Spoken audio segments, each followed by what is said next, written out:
Tengo 26 años. Llevo 4 meses fuera de la verdad. Y quiero llevarte al cuarto de atrás del Salón del Reino de Congregación de Un Norte. Un cuarto sin ventanas donde una mujer rogó permiso para divorciarse. Esa mujer era yo. Lo que nadie te cuenta sobre una esposa testigo de Jehová que pide un divorcio es que no basta con que tu matrimonio te esté matando en silencio. No basta con 8 años de cenas calladas, oraciones calladas, buenas noches calladas. Para que el comité judicial te conceda la libertad, tu esposo tiene que haber cometido adulterio, y tiene que haber 2 testigos que lo prueben. A eso le llaman base bíblica. Si tu esposo solo te rompió por dentro, si solo usó la cabecería como cuchillo, si solo llevaba la cuenta de tu ciclo menstrual en una libreta, eso no es base bíblica. Eso, según el cuerpo gobernante, es matrimonio. Héctor nunca me engañó, me rompió. Y el sistema no tiene una palabra para eso. Quédate conmigo en este cuarto. Siéntate a este lado de la mesa, mientras te cuento lo que 3 hombres me preguntaron esa noche de noviembre, con una caja de Kleenex ya puesta entre nosotros. Suscríbete solo si quieres seguir en el cuarto. Deja un comentario solo para que la siguiente mujer que lo vea no se sienta sola. Esto no es contenido, es testimonio. Lo necesito contigo. El cuarto de atrás del Salón del Reino olía a alfombra industrial y a limpiador de polvo. Ese olor gris que no se pega a la ropa, pero se pega a la memoria. Las luces fluorescentes zumbaban, siempre zumbaban. Yo tenía 26 años y acababa de cumplir 8 de casada con Héctor Vargas.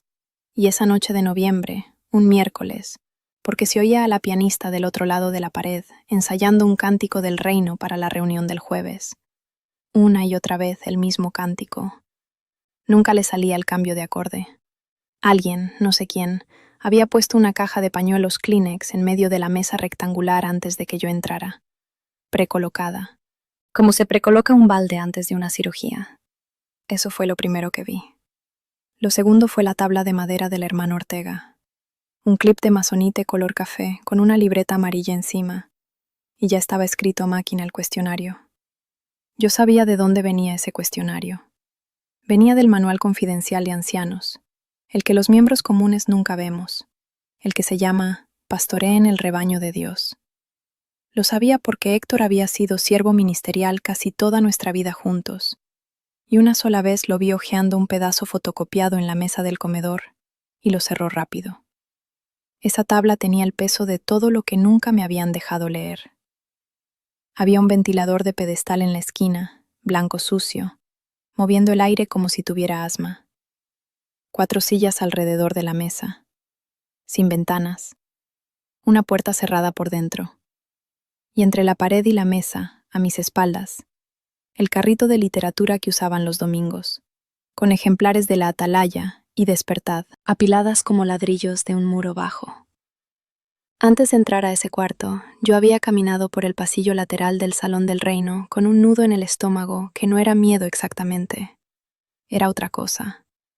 Era la sensación de cuando uno sabe que va a decir algo verdadero por primera vez en mucho tiempo, y el cuerpo no está seguro de si todavía sabe hacerlo.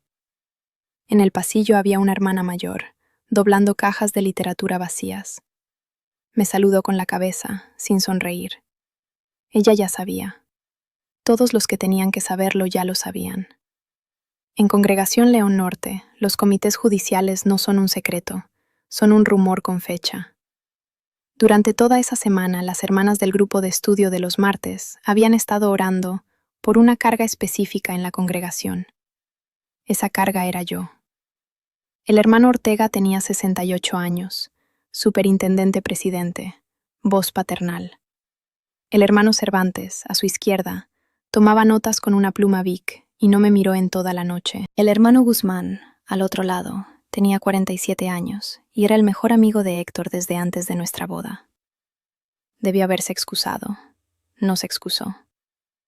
Yo sabía que no se iba a excusar cuando lo vi entrar con su cuaderno de reuniones bajo el brazo y la corbata azul marino que Héctor le había regalado en una asamblea de circuito en Pachuca. Yo había ido a pedirles una sola cosa. Quería el divorcio. No quería herir a nadie, no quería poner en la plataforma del Salón del Reino el nombre de Héctor. Solo quería que 3 hombres, en nombre de Jehová, me dijeran: sí, Elena, puedes irte. El hermano Ortega colocó la tabla de masonite sobre el regazo. Me sonrió con esa dulzura específica que tienen los ancianos cuando ya decidieron el veredicto antes de que abras la boca. Y me preguntó, despacio, como quien le pregunta a un niño: hermana Vargas, ¿en qué podemos ayudarle esta noche? Me llamó hermana Vargas. No Elena, no Ramírez. Vargas, la esposa de... La etiqueta de la cabecería, escrita en la manera en que me decían el nombre.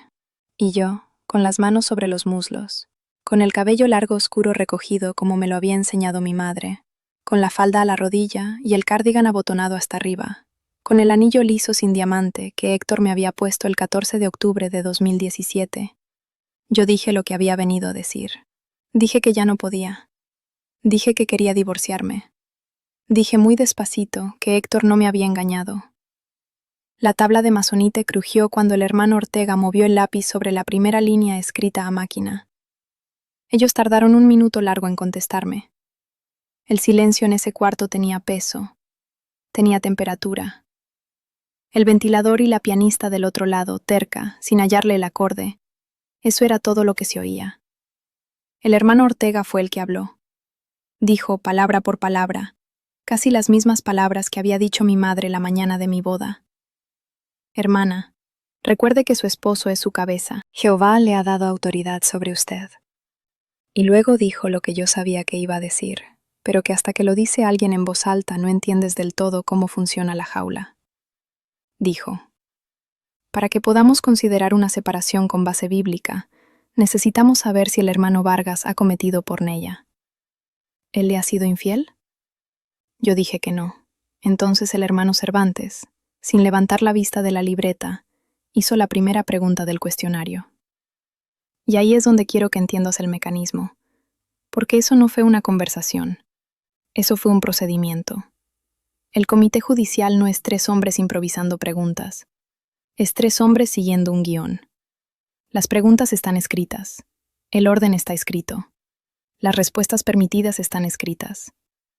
Y todo ese guión se apoya en un solo principio del cuerpo gobernante: que el sufrimiento emocional de una esposa no es una causa bíblica. Solo el adulterio físico lo es. Y el adulterio físico, según la regla de los 2 testigos, no se prueba con tu palabra. Se prueba con 2 personas que hayan visto el acto. Literalmente, 2 pares de ojos. Si no los hay, no hay pecado. Y si no hay pecado, no hay salida. Esa es la arquitectura. Una arquitectura legal más vieja que yo, más vieja que mi mamá, más vieja que la congregación de León Norte. Una arquitectura que asume que una mujer sola, una mujer que dice, ya no puedo. Una mujer que llora en un cuarto sin ventanas con una caja de Kleenex precolocada, es por defecto sospechosa de rebeldía espiritual. Me preguntaron por la adoración en familia, por mi asistencia a las reuniones, por mis horas de predicación de los últimos 6 meses. Me preguntaron si había dejado de orar en voz alta con Héctor en las noches. Yo dije que sí, que habíamos dejado de orar juntos hacía 2 años. Escuché cómo la pluma Vic del hermano Cervantes anotaba eso. Vi cómo el hermano Guzmán apretaba la mandíbula. La autoridad del marido, la cabecería, la sumisión espiritual. Cada respuesta mía se convertía en un puntito en una columna del cuestionario. Una evaluación mecanografiada de qué tan buena esposa testigo había sido yo en los últimos meses. Quiero que te detengas un segundo aquí conmigo. Porque si nunca has estado en un cuarto así, es difícil explicar lo que hacen esas preguntas. Son preguntas que por fuera suenan pastorales. Por dentro son un expediente. Cada sí y cada no se registra. No hay abogada. No hay hermana mayor acompañante. No hay grabadora. No puedes pedir una pausa. No puedes pedir que se retire el hermano Guzmán por ser el mejor amigo de tu esposo. Solo puedes hablar o callarte. Callarte también cuenta. Y mientras el hermano Cervantes anotaba, yo pensaba en mi hermano Miguel, que ahora es anciano en esta misma congregación. Pensaba en mis sobrinos, Sofía de 4 y Mateo de 2, que están siendo criados para sentarse, algún día, frente a una tabla de masonite como esta. Pensaba en mi mamá, Leticia, precursora regular desde hace más de 30 años, que olía siempre a Vic Vaporub y al papel de las revistas La Atalaya, y que si estuviera en esa silla me diría: responde lo que ellos necesitan oír, mija. Jehová después te devuelve lo que te quite. Pensé también en la primera vez que me senté en este salón del reino, a los 6 años, en las sillas plegables de metal que rechinaban cuando una se movía. Aprendí a portarme bien en esas sillas. Aprendí a no moverme durante 2 horas. Aprendí que el silencio era mi virtud, antes de entender lo que era una virtud. Y entendí, a los 26 años, en el cuarto de atrás del mismo edificio, que había venido a ese cuarto a cobrarme esa virtud. Y entonces el hermano Ortega giró la tabla de Masonite, con el cuestionario todavía boca abajo para mí, y llegó a la sección que tenía subrayada a lápiz. El hermano Ortega me preguntó si siempre había cumplido mi deber conyugal. Esa fue la pregunta, así exactamente, con voz de abuelo, con la dulzura específica de quien ya decidió. Son preguntas que ningún hombre debería hacerle a ninguna mujer. Y son preguntas que 3 hombres, bajo la luz fluorescente zumbante del Salón del Reino, me hicieron a los 26 años con la puerta cerrada por dentro. Yo dije no. Y esa palabra, ese no de una sílaba, fue todo lo que necesitaron. No fue el no de una confesión de pecado, fue el no de una mujer cansada, de una mujer que a los 18 años entró a una habitación de hotel sin que nadie, le hubiera hablado jamás de su propio cuerpo. De una mujer que se había pasado 8 años tratando de ser la esposa sumisa perfecta y se había perdido a sí misma en el intento. Pero para el comité judicial no hay matices en la sílaba no. En su guión, mi no significaba rebeldía. Significaba haberle negado a mi esposo algo que la autoridad del marido tenía derecho a recibir. Significaba, en su teología, una falta espiritual mía. No una falla del matrimonio, no una falla del sistema, una falla mía. El hermano Cervantes escribió la palabra en la libreta. La escribió despacio. Yo la vi. No. Ahí me di cuenta de algo que llevaba 26 años sin poder decirme en voz alta. Ese cuarto no existía para ayudarme. Ese cuarto existía para proteger la arquitectura. La tabla de Masonite, el cuestionario mecanografiado, la caja de Kleenex precolocada, el hermano Guzmán que no se excusó, el hermano Ortega con voz de abuelo, el hermano Cervantes con su pluma Bic. Todo eso era una máquina. Una máquina vieja, bien aceitada, diseñada para que ninguna mujer saliera de ese cuarto llevándose su propia vida en la mano. Vi también que Héctor que revisaba mi teléfono, Héctor que llevaba la libreta, Héctor que nunca una sola vez en 8 años me dijo, te amo, porque Jehová está complacido contigo, se suponía que bastaba. Héctor también era un prisionero de la misma arquitectura. Iba a ser nombrado anciano 6 meses después de que yo fuera expulsada. Su nueva esposa tiene 19 años, la edad que yo tenía cuando él empezó a llevar la libreta. No lo odio. Está en la misma jaula, del otro lado de la reja, pensando que la reja es el hogar. Y pensé en la mañana de nuestra boda, cuando mi mamá me peinó la trenza y me dijo, él es tu cabeza ahora. Pensé en el libro rosa que dejó en la cubierta del baño, El secreto de la felicidad familiar, con un post-it amarillo marcando el capítulo 5. Pensé en cuántas Helenas se habían sentado en sillas como la mía, a lo largo de décadas, en cuartos como este, por todo el país, delante de tablas como la del hermano Ortega. Ninguna de ellas tuvo una salida limpia, ninguna. El hermano Ortega me pidió que saliera mientras los hermanos oraban y deliberaban. Salí al pasillo. La pianista ya se había ido. El salón del reino estaba vacío, con 120 sillas plegables acomodadas en filas, todas mirando hacia el pequeño escenario con los 2 micrófonos. Me senté en la primera silla del pasillo. Por primera vez en 26 años, no sentí miedo de Armagedón. Sentí frío, un frío lúcido, como cuando se rompe una fiebre. Me llamaron de regreso. El hermano Ortega me dijo que, dado que no había base bíblica de porneia, el comité no podía recomendar una separación aprobada. Que si yo decidía divorciarme unilateralmente, eso constituiría una actitud de independencia que Jehová no podía bendecir. que me reuniera con Héctor, que oráramos juntos, que buscara consejería con hermanas maduras, que si persistía, el asunto podría escalar a otro comité judicial por conducta indigna. El hermano Cervantes no levantó la vista. El hermano Guzmán asintió a cada palabra. Yo me puse de pie. Tomé un pañuelo de la caja Kleenex precolocada, porque a esas alturas ya lo necesitaba, y me guardé el pañuelo arrugado en el puño de la mano derecha. Salí. Cerré la puerta despacio. 3 semanas después, a mediados de diciembre, desde esa misma plataforma, un anciano anunció: Elena Vargas ya no es una de los testigos de Jehová. No dijeron por qué. Nunca dicen por qué. Vivo ahora en Monterrey, sola, en un departamento pequeño. Llevo 4 meses y algunos días aquí. El calor seco de esta ciudad no se parece al calor del Bajío. Se mete en la piel de otra manera, más honesto, menos pegajoso. Es una de las muchas cosas que he tenido que aprender de nuevo, como aprender a respirar en otra altura. Mi madre cruzó la calle por primera vez en enero, en el estacionamiento del Soriana. Mi hermano Miguel dejó de contestar el teléfono hace 7 meses. Le escribí el jueves pasado solo para decirle que había encontrado una foto de Mateo cuando cumplió 1. No me contestó. Creo que voy a seguir esperando un rato largo. Mi padre, Roberto, siervo ministerial, me borró sin decir una palabra. El domingo fui a la panadería Lizárraga, 2 cuadras abajo, y compré un bolillo.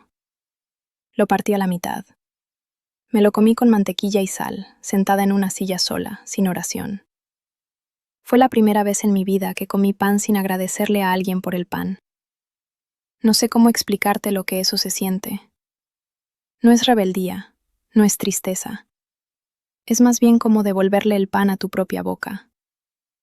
Conservo una caja de cartón con las cosas que me traje de León. Adentro está El secreto de la felicidad familiar, el libro rosa que mi mamá dejó en la cubierta del baño la mañana de la boda. Adentro está mi libreta de reuniones con la letra de los 17 años. Adentro está el pañuelo Kleenex de esa noche, todavía arrugado. Lo conservo no como recuerdo sagrado, lo conservo como evidencia. Porque ya me escriben mujeres, desde Guadalajara, desde Puebla, desde ciudades que yo nunca he visto. Y una de ellas, la semana pasada, me preguntó en los comentarios si alguna vez duele menos. Le contesté lo único que sé contestar. Le dije, duele distinto, duele más limpio. Duele como una fractura bien enyesada, en lugar de un hueso torcido con el que uno aprendió a caminar. Voy a terapia 2 veces por semana con una psicóloga secular. Ella no usa la palabra pecado. Ella no usa la palabra obediencia. Usa otras palabras, palabras que todavía me suenan extranjeras, pero que voy aprendiendo. Me dice, tu cuerpo tiene memoria, y tu cansancio no era falta de espiritualidad. Cada una de esas frases es un ladrillo que saco de la pared por dentro. Si creciste en una casa donde tu silencio se llamaba tu virtud, si creciste creyendo que la autoridad del marido era amor de Dios, si alguna vez te sentaste frente a 3 hombres en un cuarto sin ventanas, con una caja de Kleenex precolocada, y te preguntaron si habías cumplido tu deber conyugal, te veo. Te veo con el cardigan abotonado hasta arriba. Te veo con las manos sobre los muslos. Te veo sosteniendo el pañuelo en el puño. No estás sola. No fuiste rebelde. No fuiste mala esposa. Estabas atrapada en una arquitectura que se llamaba a sí misma amor. Me enseñaron a esperar el fin del mundo. Nadie me enseñó a vivir en él. Estoy aprendiendo despacio, a comprar un bolillo sin pedir permiso, a escuchar mi propia voz grabada sin encogerme, a dejar que el calor seco de Monterrey me caiga encima sin sentir que me castiga, a escribirle a mi hermano aunque no conteste, a guardar el pañuelo en la caja sin avergonzarme de él. Si estás del otro lado de la pantalla esta noche, en una sala con luz de televisor, en una cama con el teléfono bajo la cobija, en un cuarto donde tu propio esposo duerme al lado y tú todavía no puedes decirte en voz alta lo que ya sabes, quédate conmigo un ratito más. Respira. No tienes que decidir nada hoy. Solo necesitas saber que el cuarto con la caja de Kleenex existe, y que se puede salir de ese cuarto, y que del otro lado hay una avenida, y una panadería, y un pan partido a la mitad con mantequilla y sal. La libertad duele menos que la obediencia, te lo prometo.